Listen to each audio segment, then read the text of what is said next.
লাটাই ঘুড়ি আপনি কিভাবে আঁকবেন? এই ভিডিওটি দেখে শিখে নিন। এটা আঁকা খুব সহজ। আপনি প্লাস চিহ্ন থেকেও আঁকতে পারেন অথবা 4 থেকেও আঁকতে পারেন। নাম্বার 4, নাম্বার 4 থেকে কিভাবে আঁকবেন দেখুন। যদি এভাবে একটি দাগ দেন তাহলে দেখুন এটা কিন্তু নাম্বার 4 এর মতো হচ্ছে। আমরা এতদূর পর্যন্ত এঁকে দেখাতে পারি অথবা প্লাস চিহ্ন থেকেও করতে পারি। আমরা প্লাস চিহ্ন থেকে আঁকবো। মাঝের দাগটি হালকা রাখলাম। এবার দেখুন এখান থেকে এখানে একটা দাগ, নিচে এতদূর পর্যন্ত নিয়ে আসার পর আমরা এটা ক্রস করব, এই দুইটা মেলাবো, মাঝে একটা সোজা দাগ আঁকবো। আরো সুন্দর হয় যদি এখান থেকে এটা হালকা করে ভাঁজ করে এটার সাথে মেলে দিতে পারেন, তাহলে এটা বেশি সুন্দর হবে। আর মাঝের দাগটা স্পষ্ট করতে হবে। অন্যান্য ঘুড়ির তুলনায় এভাবে যদি আঁকেন এটা বেশি সুন্দর দেখাচ্ছি। এবার রাবার দিয়ে হালকা দাগগুলো মিশিয়ে দিতে হবে।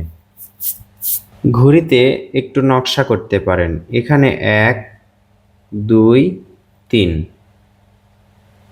1 2 3, এভাবে 3টি করে দাগ দেওয়ার পর এই দাগগুলো এখন ডাবল করতে হবে।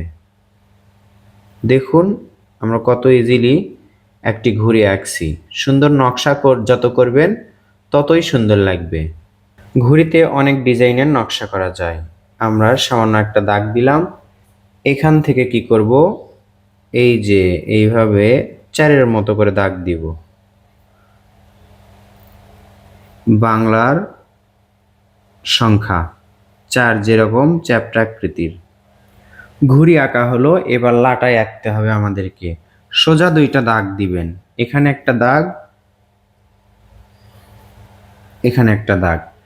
সোজা বরাবর 2টা দাগ দেওয়ার পর এখানে দেখুন চ্যাপ্টা আকৃতির গোল, একটা গোল করার পর এই পাশেও চ্যাপ্টা আকৃতির গোল দাগ দিব। এখান থেকে মাঝে থেকে দেখুন একটা সোজা দাগ, 2টা সোজা দাগ। এটা এখন গোল হয়ে এটার সাথে মিলে যাবে। আবার দেখুন এখান থেকে একটি দাগ। তাহলে এটাই হচ্ছে লাটাই। এর মাঝে এখন সুতা আঁকতে হবে। এইভাবেই 2টা দাগ দিবেন এবং কিছু সুতার দাগ দিবেন। চিকন চিকন বেশি দাগ দিলেও সুন্দর লাগবে। এখন কি করতে হবে, এটার সাথে এটার কানেকশন করে দিতে হবে। এবার দেখুন এখান থেকে একটা দাগ একটু ভাঁজ করে নিয়ে এটার সাথে মেলাবো, আবার এখান থেকে এটার সাথে মেলাবো। তো বন্ধুরা, সুন্দর একটি ঘুড়ি আঁকা হলো। এবার আমরা এটাতে রং করলেই বেশ দারুণ লাগবে। প্রথমেই হলুদ রং নিব। হলুদ রং নিয়ে হলুদ রং কোথায় কোথায় আছে সেখানে আমরা করব। এখানে হলুদ এবং নিচের এই লেজে হলুদ।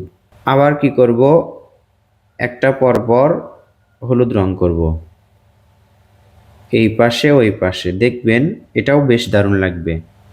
এটাতেও হলুদ রং। হলুদ রং যেখানে যেখানে আছে সব জায়গাতেই আমরা করব। হালকা নীল রং নিলাম। আগে আমরা সাইড দিয়ে রং করব যেন রংগুলো দাগের বাহিরে যাওয়ার সম্ভাবনা কম থাকে। এই নীল রংটা বা আসমানি রংটা নিচেও করলাম। লাল রং নিলাম।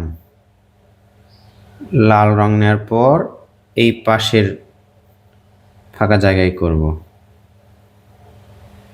কমলা রং এই পাশে একটাতে করব, এই পাশের একটাতে করব। হলুদ রঙও একই রকম করে এই পাশেও করব একটাতে, এই পাশে একটাতে করব। আকাশি রং এটাতে একটাতে, এই পাশে একটাতে। এবার আমরা সবুজ রং নিব। দেখুন এইটুকুতে যদি সবুজ রং করি তাহলে ভালো লাগবে। ভিডিও দেখে রং করুন। আমি যে রং করেছি সেই রঙই করুন। এই রংগুলো কমন রং, সবার কাছে পাওয়া যায়।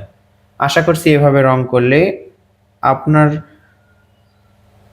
ড্রয়িংটাও সুন্দর লাগবে। প্রত্যেকটাতে হলুদ এবং সবুজ, হলুদ সবুজ।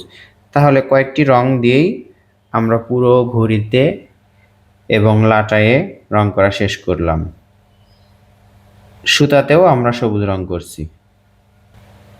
পাশে যে দাগটি আছে এটাতে আমরা গাঢ় হলুদ বা খয়েরি রং করতে পারি। এটা হচ্ছে কাঠালি রং করলাম। এটাতেও করলাম কাঠালি, হলুদ না কিন্তু, অথবা আপনারা খয়েরি রঙও করতে পারেন।